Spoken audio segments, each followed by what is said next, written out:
foundationlife.com. Aujourd'hui, on va parler d'une compétence très importante dans le développement personnel, c'est savoir se dire ses propres vérités en face.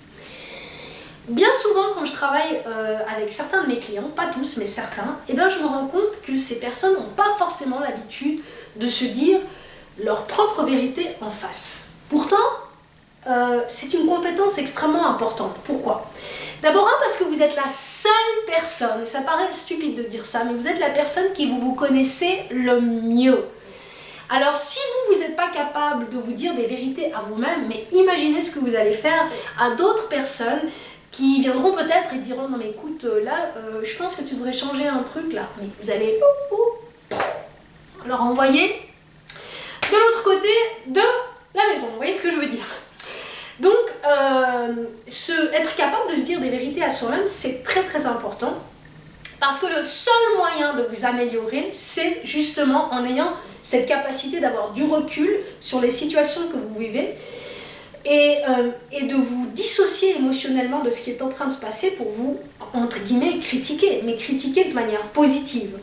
Je ne parle pas ici parce que pour beaucoup de gens, se critiquer, c'est quoi ? C'est un peu se taper sur la tête en se culpabilisant, en se disant « Non, mais c'est pas possible, tu fais tout le temps les mêmes trucs, j'en ai marre !» Et du coup, ils s'insultent de tous les noms d'oiseaux possibles et imaginables. Là, je vais vous dire, ça, c'est pas du tout puissant parce que d'abord, se culpabiliser, ça sert strictement à rien, ça enlève du pouvoir.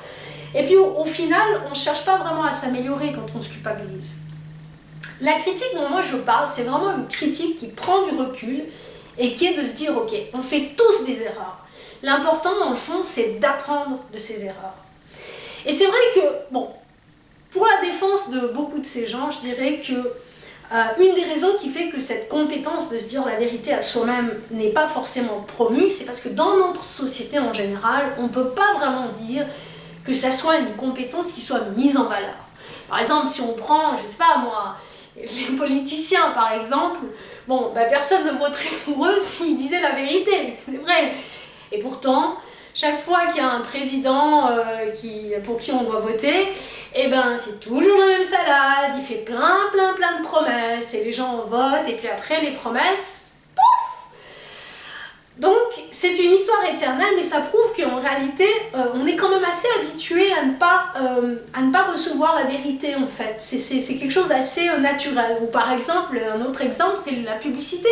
Le marketing a très longtemps compris que si vous voulez vendre un produit, il ne faut pas forcément dire la vérité. Parce que c'est pas vendeur, c'est pas sexy, c'est pas inspirant. Et c'est comme ça qu'on arrive à vendre, je sais pas moi, des produits comme la cigarette par exemple.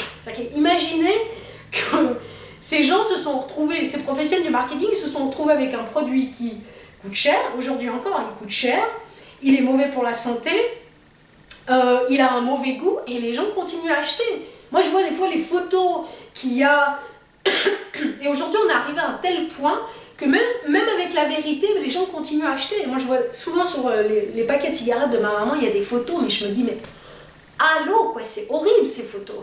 Et les gens continuent d'acheter. Donc c'est pour vous montrer que on est habitué à vivre dans une certaine manière, dans une forme de mensonge. Alors c'est important d'être capable de faire la part des choses et quand on est avec soi-même, dans nos comportements à nous-mêmes, d'être capable de sortir de là et se dire ok, c'est quoi la vérité là ? Franchement Sophia par exemple, là franchement t'as fait n'importe quoi, c'est juste pas ok, tu t'es comporté mais c'était complètement surréaliste ta réaction.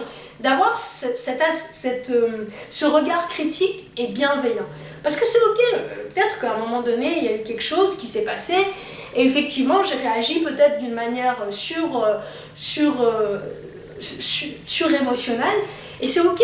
Simplement la question à partir de ce moment-là, c'est de me dire ok, qu'est-ce que je peux faire pour changer les choses? Et là ça commence à devenir puissant. Mais pour ça, il faut vraiment développer cette compétence, d'être capable de se regarder en face et se dire là, franchement, ce que tu as fait, c'est juste pas ok.